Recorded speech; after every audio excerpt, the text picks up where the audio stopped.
नमस्कार दोस्तों, चलिए जानते हैं बिहार की 25 फटाफट खबरों को केवल 10 मिनट में। तो चैनल को लाइक और सब्सक्राइब कर लें और साथ ही साथ आप यह वीडियो कहां से देख रहे हैं कमेंट में जरूर बताएं। बात करेंगे पहली और बड़ी खबर में। मुख्यमंत्री सम्राट चौधरी का जुबान फिसली या फाइनल इशारा, नीतीश के सामने फिर दोहराई गई बात।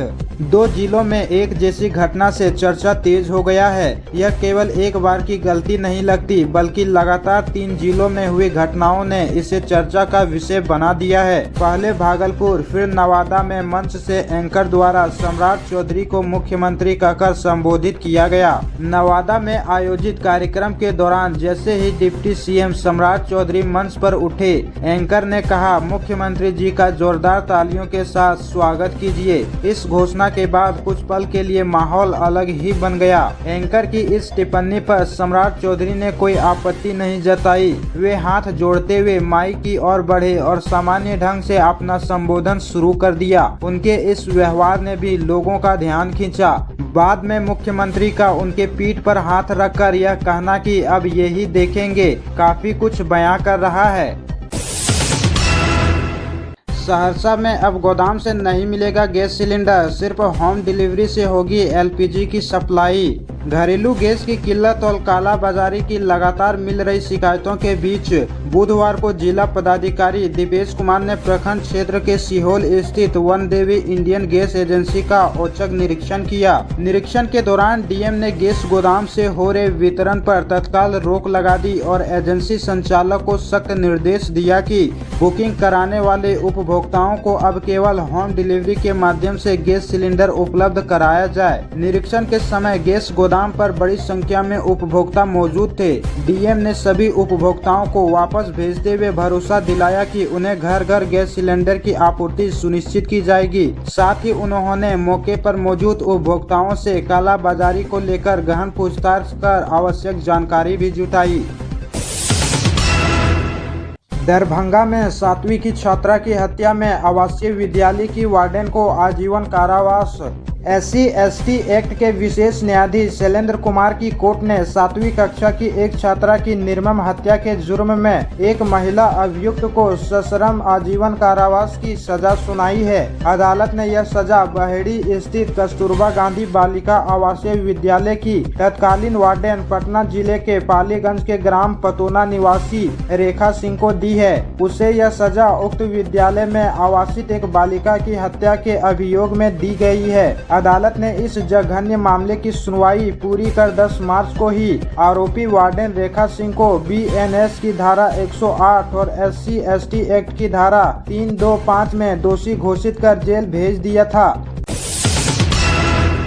लखीसराय में 5,560 राशन कार्ड रद्द, अब 10,073 लाभुकों के खिलाफ एक्शन की तैयारी, क्या है वजह?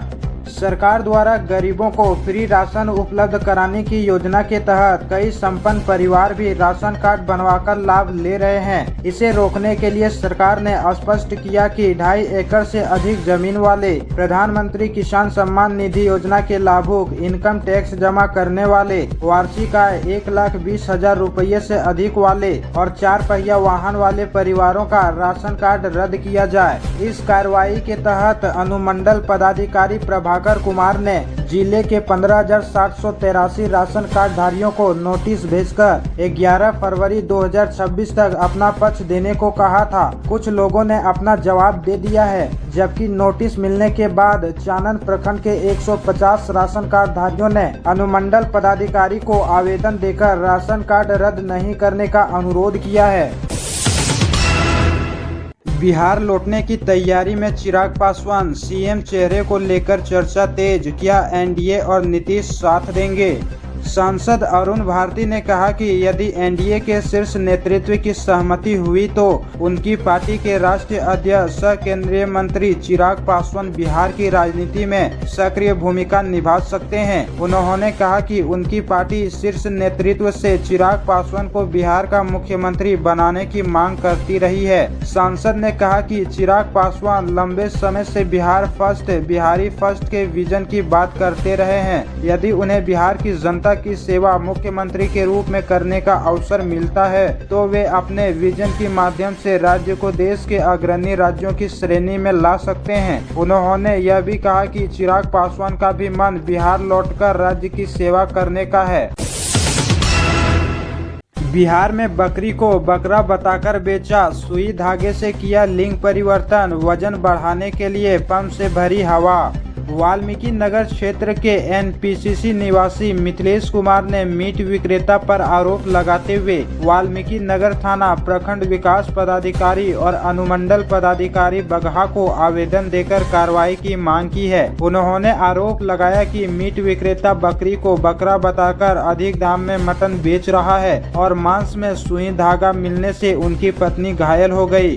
अपने आवेदन में मिथिलेश कुमार ने बताया कि वाल्मीकि नगर में मीट विक्रेता भाऊ कुरैशी और उसके पुत्र रियाज कुरैशी द्वारा बकरी का लिंग परिवर्तन कर सुई धागे से सिलकर उसे बकरा बताकर ऊंचे दाम पर मटन की बिक्री की जा रही है।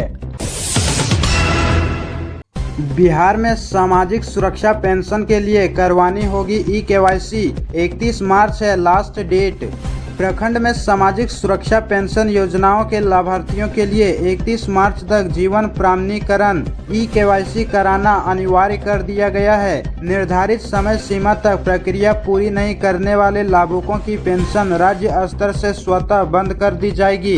प्रखंड में कुल 11,159 लाभुक चिन्हित किए गए हैं, जिनमें से अब तक 5,690 लाभार्थियों का बायोमेट्रिक ई-केवाईसी पूरा हो चुका है, जबकि 5,469 लाभुकों का जीवन प्रमाणीकरण अभी लंबित है। पंचायतवार समीक्षा में कई जगह बड़ी संख्या में लाभुकों का केवाईसी बाकी है। खालगांव पंचायत में 1,419 में से 540, भगवानपुर में 1,293 में से 757, बनकटिया में 1,216 में से 536 तथा सिकटिया पंचायत में सबसे अधिक 1,273 में से 834 लाभुकों का केवाईसी अभी शेष है। मधुमक्खी पालन से किसानों की आय दोगुनी करने पर जोर, पूसा कृषि विश्वविद्यालय में 3 दिन की ट्रेनिंग शुरू।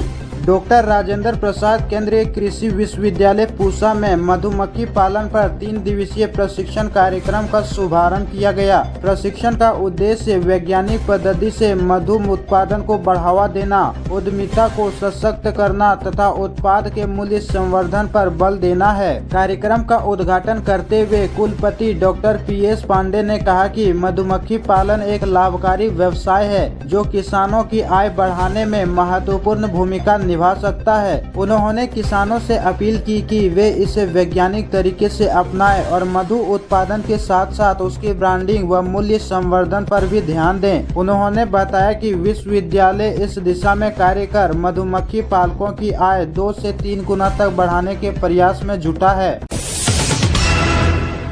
अब दरभंगा से चीन के शंघाई के लिए कनेक्टिंग फ्लाइट सेवा, विदेश जाना होगा आसान। दरभंगा एयरपोर्ट से अंतर्राष्ट्रीय उड़ान शुरू करने की दिशा में कई योजनाओं पर कार्य तेज है। नए टर्मिनल, बिल्डिंग और रनवे एक्सटेंशन सहित अन्य निर्माण कार्य युद्ध स्तर पर चल रहा है। कार्य को तय सीमा में पूरा कर दरभंगा से सीधा अंतर्राष्ट्रीय उड़ान शुरू करने की योजना है। इस बीच इंडिगो एयरलाइंस ने दरभंगा से कोलकाता होकर चीन के शंघाई के लिए अंतर्राष्ट्रीय उड़ान शुरू करने की घोषणा की है, जिससे दरभंगा के अलावा मिथिलांचल सहित पूरे उत्तर बिहार के लोगों को अंतर्राष्ट्रीय उड़ान का विकल्प मिलना शुरू हो जाएगा। इंडिगो की ओर से यह सेवा 29 मार्च से दरभंगा एयरपोर्ट से बहाल होने जा रही है। दरभंगा से कोलकाता होकर चीन के शंघाई के लिए नई कनेक्टिंग फ्लाइट का सेवा शुरू होगी। इस सेवा के चालू होने से आसपास के क्षेत्रों से चीन तक का हवाई सफर आसान हो जाएगा। जानकारी के अनुसार दरभंगा एयरपोर्ट से यात्री पहले कोलकाता के लिए रवाना होंगे।